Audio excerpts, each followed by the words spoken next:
Alors, on va commencer tranquillement la correction. Vous pouvez descendre vos mains, s'il vous plaît. Comme ça, je ne vais pas penser que tout le monde a une question pour moi. Ça va descendre mon stress. Alors,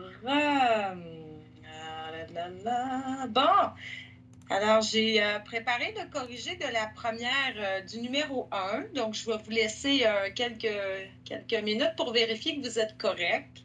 Désolée pour la...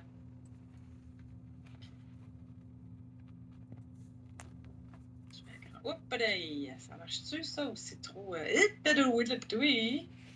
Non, c'est trop grand. On va diminuer un petit peu, voilà. Je vous laisse un petit peu.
Merci à ceux et celles qui ouvrent leur caméra. C'est très gentil. J'aime voir des visages qui corrigent.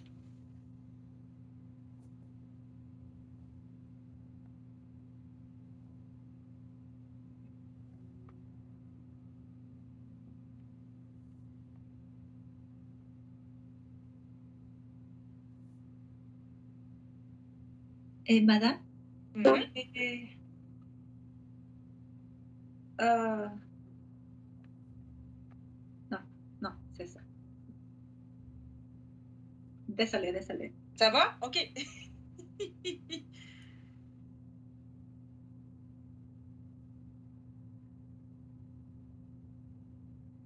Tu as une auto-réponse, ça va.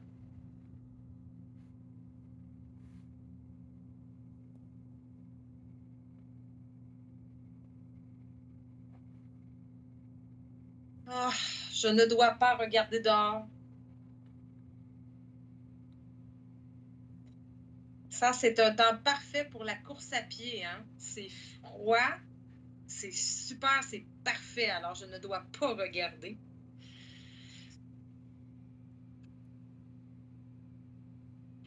Et voilà, je ne vois plus.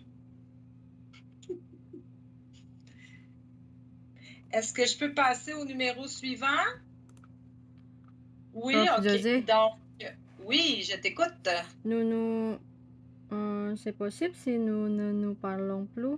Parce que dans le, dans l'exemple. Ah oui, c'était la négation. Ben oui, j'ai même pas vu. Ben oui, c'était à la forme négative, absolument.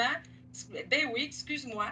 Alors, c'était à la forme négative. Donc, à ce moment-là, je peux le faire à l'oral. Aujourd'hui, nous ne nous parlons plus. Aujourd'hui, nous ne nous aimons plus. Hein? Aujourd'hui, nous ne nous comprenons plus. Aujourd'hui, nous ne nous promenons plus.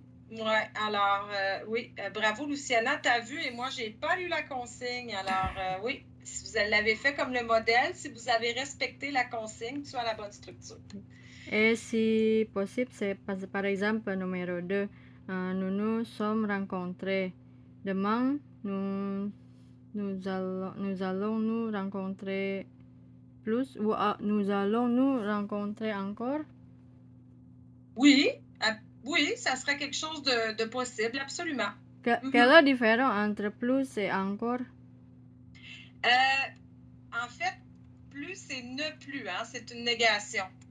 Donc, on pourrait le dire en anglais no more. Oh, Et en espagnol no más, tu sais. Donc, ne plus. Nous ne nous parlons plus. We don't speak to each other anymore. Tu sais, ce serait comme ça qu'on pourrait le traduire. Ouais. Mhm. oh. Tandis que si je dis encore, nous parlons encore, ça c'est la forme positive, ça veut dire que ça continue dans le présent. Again. We still. Oh, still, yes. En anglais, ça serait we still. Ouais. Still. Ouais. Merci. Ben oui, désolé, tu as bien lu la consigne. Là. C'est moi qui est dans les patates ce matin. Trop de soleil, hein? Trop de soleil. Donc, on va le faire ensemble, ce numéro 2. Donc, on va corriger ça et après ça, je vous libère pour la pause, d'accord? Je vais juste aller activer mon petit classe dojo pour aller chercher tout le monde. Voilà.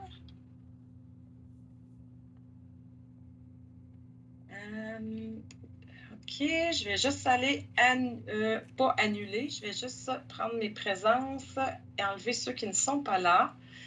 Alexander, Anna Yazira, non. Angelica, c'est beau. Bibek, Brenda, ben non, elle ne peut pas participer. Danita, Elisabeth, Julio, Kella, Lilibeth, Lorena, Luciana, Yenny, non. Tammy, Santiago, oui. Sabrina, oui. Ruben, non. Pamela, oui. Wafa, oui. Norberto, Nestor, Mohamed, non. OK, d'accord. Donc, on va corriger le numéro 2, c'était au présent. Attention. On y va avec M. Rosset. Peux-tu nous conjuguer ça au présent, le numéro 2, numéro 2? Nous nous retrouvons chez toi. Et c'est petit, hein? Alors, oh boy, je vais le mettre ici. Nous nous retrouvons chez toi, absolument. Donc, c'est un point de rendez-vous. Exemple, si vous regardez le mondial de soccer, le mondial de football, ben, nous nous rencontrons chez toi. Super. Merci, José. Numéro 3. Qui est là? Oui. Ah. Et tu t'habilles comme pour la soirée chez Marc. Attention ici, hein, c'est considéré comme un H aspiré. Et là, c'est José, comment faire la différence entre un H aspiré et un H régulier? Réponse, aucune façon de le savoir. Ça dépend vraiment du mot. D'accord? Donc, ici, c'était apostrophe. Merci, ma chère. Je vais y aller avec... Personne suivante va me donner 2 réponses. Alexander, la chanceuse. Quel est le numéro 4? Numéro 4, oui. Ok. Je me repose et un peu avant de repartir. Oui. Et le numéro 5? Et on s'arrêtait ici pour pique-niquer. Oui, on s'arrête, hein? On s'arrête ici pour pique-niquer. On s'arrête. Parce que pique-niquer peut être un verbe, mesdames et messieurs. La saison du pique-nique n'est pas commencée, c'est beaucoup trop frette. Mais bientôt, oui, on va pouvoir faire des pique-niques. Voilà. Merci, Alexander. On y va avec Luciana, numéro 6 et 7. Les garçons se préparent encore. Oui, c'est ce que Tammy pourrait nous dire ce matin. Ils sont peut-être même pas levés. Est-ce qu'ils dorment encore, Tammy, tes garçons? Mon garçon est des États-Unis à la université, étudie à l'université. OK. Il est dans quel état? Excuse-moi, je suis curieuse. Caroline du Sud. Caroline du Sud. Oh, wow! C'est l'état ma mari. OK, c'est l'état de ton mari. OK. De ton mari, de mon mari, oui. OK. Ah ben, c'est intéressant. Super. Numéro 7, toujours, Luciana. Numéro 7, Luc s'amuse comme un fou. Oui, Luc s'amuse comme un fou. Ça ici, c'est positif. Ça veut dire qu'il a beaucoup, beaucoup de fun. Oui. OK? Ah, merci, Luciana. Oui. C'est pas négatif. Avec plaisir. Wafa, numéro 8 et 9. Oui. Oups. Tu te nous couches pas maintenant. Maintenant. Tu Couche, te regarde bien. Tu ne te couches couches. pas maintenant? Mhm. Coucher maintenant. Ouais. Et on va le prononcer couche. Alors, deuxième exemple, Wafa, le numéro 9.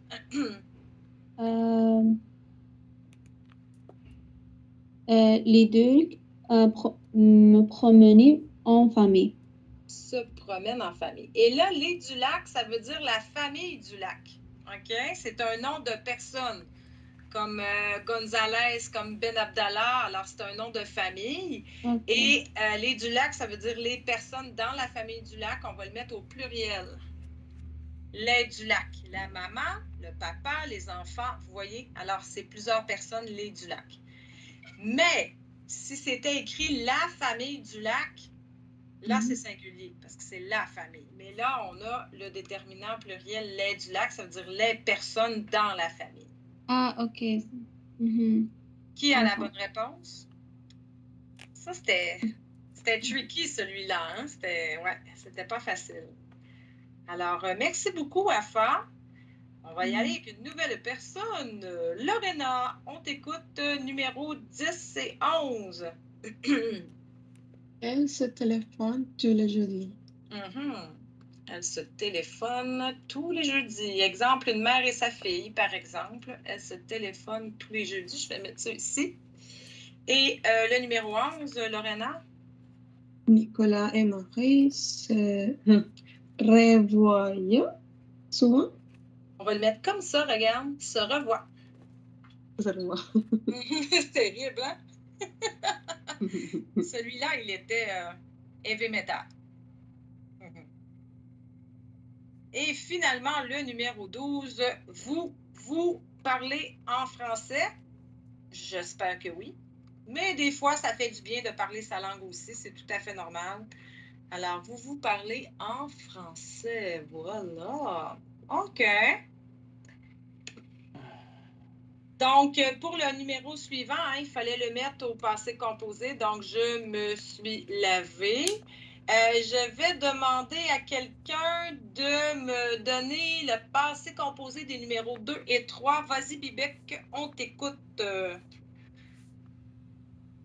Nous nous sommes retrouvés avec S, pluriel. OK. Oui, nous nous sommes retrouvés chez toi. Et le numéro 3, Bibec. Tu te habillé. Et voilà. Super. Super, super, super. Moi, j'ai besoin de voir les verbes en haut, hein, sinon je ne sais pas où je suis rendue. OK, d'accord. Merci, Bébek. On y va avec Norberto. Peux-tu me donner les passés composés du numéro 4 et 5? Oui, le numéro 4. Et je me suis reposé. Et Et le numéro 5, on s'est arrêté. Oui, belle reprise. On s'est arrêté. Super. Excellent. Numéro 6, qui j'ai pas entendu encore. Attendez un petit peu, je vais aller voir ma liste.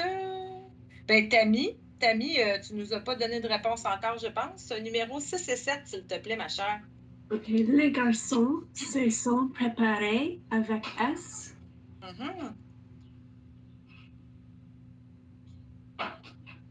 Hein? Le numéro 7. Luc s'est amusé. Et amusé. Ouais, voilà. Merci, ma chère. Julio, numéro 8 et 9.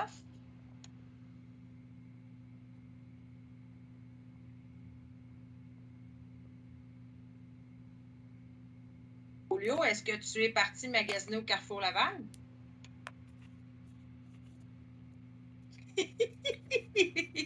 Oups, on va demander à Nestor. Nestor, peux-tu nous donner le numéro 8 et 9, s'il vous plaît?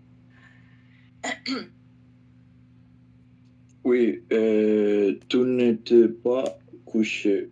Oui, super. Tu ne t'es pas couché. Les dollars se sont promenés Oui. en famille. Super, excellent. Les du lac se sont promenés. Non, je sais, Julio n'est pas allé au Carrefour Laval, il est allé à la SAQ à côté de la maison. Je vais le taquiner quand il va revenir. Angelica Rincon, numéro 10 et 11. Oui. Numéro 10.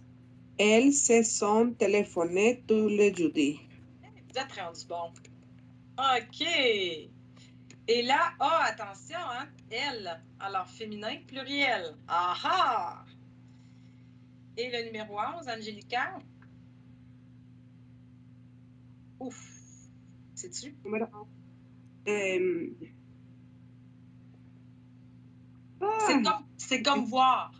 Non, je peux parler, professeur, je suis le rendez-vous. Désolé. Ah, tu peux pas, OK. Je vais répondre pour toi, d'accord, ma belle? Alors, Nicolas et Marie, j'ai oublié, excuse-moi. Ce sont, comme le verbe voir, revu. Hein? Vu, revu. Parce que dans le fond, c'est revoir. Et on ajoute un S. Qui a la bonne réponse? Revu avec un S? Hey, super! Et le numéro 12, vous êtes parlé. Là, on ne sait pas trop comment le mettre. On va le mettre au pluriel. Parce que c'est forcément deux personnes qui se parlent. On s'entend qu'on est deux à parler. Bon, ça dépend, mais bon. Vous vous êtes parlé en français. Super. Alors. Professeur, une question. Vas-y, je t'écoute. Si la numéro 5, on s'est arrêté, on doit utiliser la S? C'est intéressant, ça. Ben, en fait, non. La façon que je l'explique, c'est que dans la signification, c'est pluriel. Mais si je regarde grammaticalement, c'est singulier. Donc, le truc que je donne à mes élèves, c'est que vous remplacez on par le groupe. Hein? Le groupe, c'est plusieurs personnes. Mais si je regarde la grammaire, ici, c'est masculin singulier. Tu comprends? Ouais. Alors, remplacer on par le groupe, ça va vous aider à vous rappeler que sémantiquement, c'est pluriel dans le sens, mais que dans le mot, c'est singulier. Ça va? Ça répond à ta question? Oui, merci. D'accord. Et là, à 10h10, on fait du temps supplémentaire. Je vais le faire à l'oral, d'accord? Donc, je vais faire ce numéro-là à l'oral. Donc, je m'étire. Je peux peut-être juste vous écrire la conjugaison du verbe. Non, c'est pas une image que je veux mettre là. Je m'étire. Voilà. Je vais dire je me coiffe, ce que je n'ai pas fait encore, désolé. Je me coiffe. Je me dépêche. Je me lève. Attention ici, hein, je me lève, c'est un petit radical avec une petite modification. Ça arrive. Et puis, je vais dire je m'habille, ce qui est une bonne idée quand on est sur Teams. Je me brosse les dents et je me lave. Bon. Petit point avant de prendre la pause, souvent je vois des élèves qui écrivent quelque chose du genre, qu'est-ce qui n'est pas bon? Je me brosse mes dents. Non. Parce que quand vous dites, je l'enregistre-tu moi là? Est-ce que quelqu'un enregistre? Oh. C'est peut-être moi qui a fait l'enregistrement. OK. Vous ne pouvez pas enregistrer le cours, je suis désolée, parce que je suis une superstar, alors. Oui, je me brosse les dents. Je me brosse mes dents. Non, parce que je me brosse, on sait que c'est une action faite à soi-même. Alors, on n'ajoutera pas en plus un pronom possessif, c'est too much, c'est trop, c'est pas nécessaire. Donc, je me brosse les dents. Je me brosse les dents, on comprend que c'est que l'action, je la fais sur moi-même. D'accord? Alors, on ne met pas de déterminant mon mamette, ton tâtet là-dedans. C'est trop. Ou qui tu brosses les dents de la bébé, j'essaie brosse les dents. À ce moment-là, c'est je brosse les dents. Et le pronominal débarque. Je brosse les dents de mon fils. Là, oui, le pronominal. En tout cas, j'essaie de brosser les dents de mon fils. Ceux qui ont de jeunes enfants, là, c'est comme torturer quelqu'un, brosser les dents. Ah là là. En tout cas, tranche de vie. Donc, il est 10h10. On va prendre une petite pause. Excellent travail. Écoutez, c'est vendredi, il fait soleil, 10h12. On se revoit dans 1 heure. Non, non. Non, on ne peut pas. Donc, on se revoit à 10h35. On se donne un petit 22 minutes. C'est bon? Retour. Alors, bonne pause. À tantôt. À tantôt. À tantôt.